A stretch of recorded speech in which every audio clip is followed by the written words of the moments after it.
Alors nous sommes chez toi, là, chez Green Space. On est, c'est quoi, 28 rue du Chemin Vert, hein, Exactement, dans le 11e, pas très loin de la Bastille. Voilà. Et c'est ici que tu as implanté ton espace de travail coworking. Exactement, l'espace de coworking que j'ai créé en 2010 ici, donc sur à peu près 760 mètres carrés, on héberge un peu plus de 100, 110 coworkers qui sont soit des freelances, soit des startups ou des bureaux commerciaux d'entreprise. À peu près, je dirais 40% de startups, on a peut-être un peu plus que d'autres espaces de coworking où ils ont des solutions qui sont soit nomades, soit des postes individuels en open space. Et puis après ça, à peu près 40% de freelance, donc principalement des nomades. Et après ça, le reste, pour les 20% restants, on se partage entre soit des petites agences ou des bureaux commerciaux de boîtes basées à l'étranger. Est-ce que tu peux nous faire un retour sur l'expérience, puisque ça fait presque 9 ans maintenant,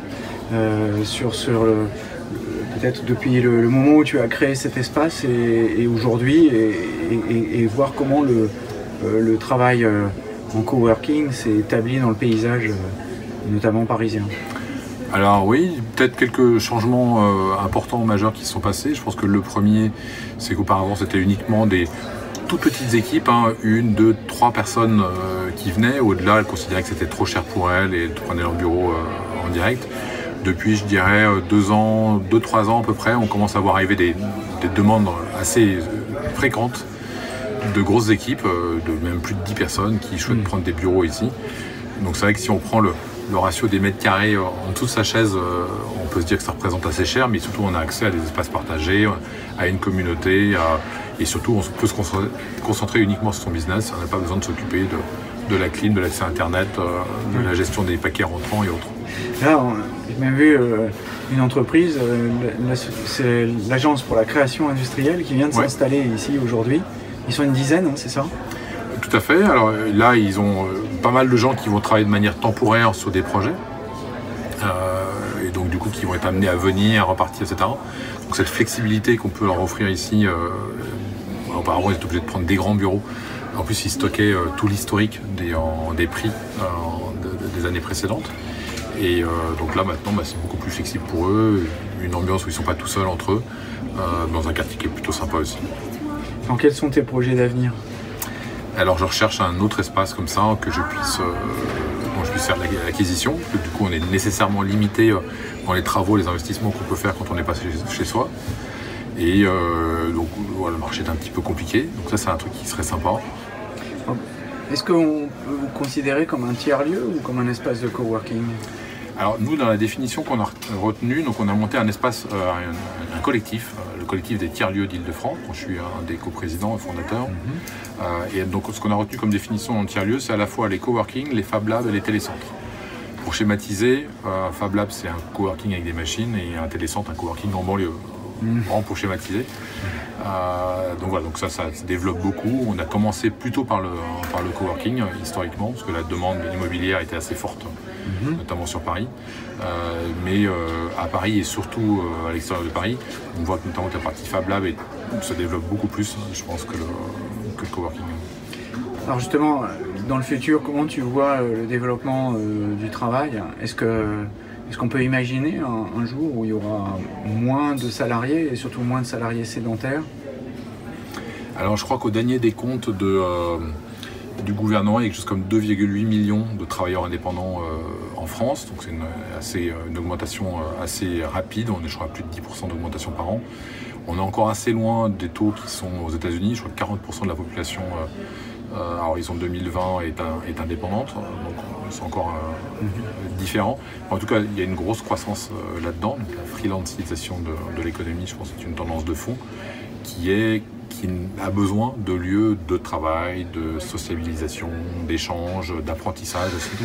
Parce que la formation de l'indépendant est quelque chose qu'il doit prendre en charge lui-même et c'est beaucoup plus facile quand on est dans un environnement comme celui-là. Quand on est tout seul en se disant bon allez, je vais me faire mes 10 vidéos de formation sur YouTube ou sur un MOOC. Enfin, ici c'est un peu plus vivant l'échange. Et puis surtout c'est une façon pour l'indépendant de rompre l'isolement. C'est la première raison pour laquelle ils viennent ici, tout à fait. D'accord. Et est-ce que c'est un espace également où on peut faire des affaires? Est-ce qu'on trouve des clients en discutant avec ses voisins de table?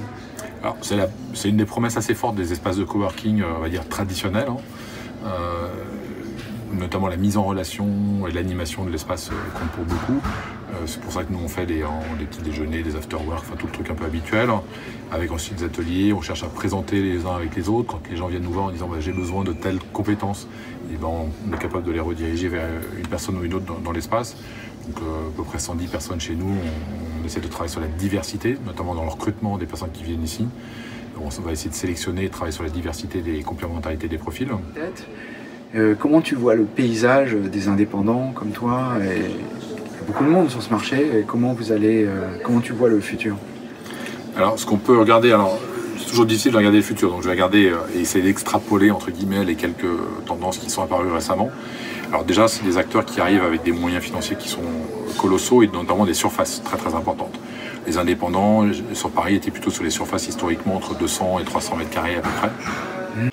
En 2017, WeWork était le premier preneur de bail de bureaux à Londres, pour vous donner un peu une idée de l'ampleur du mouvement qui se passe.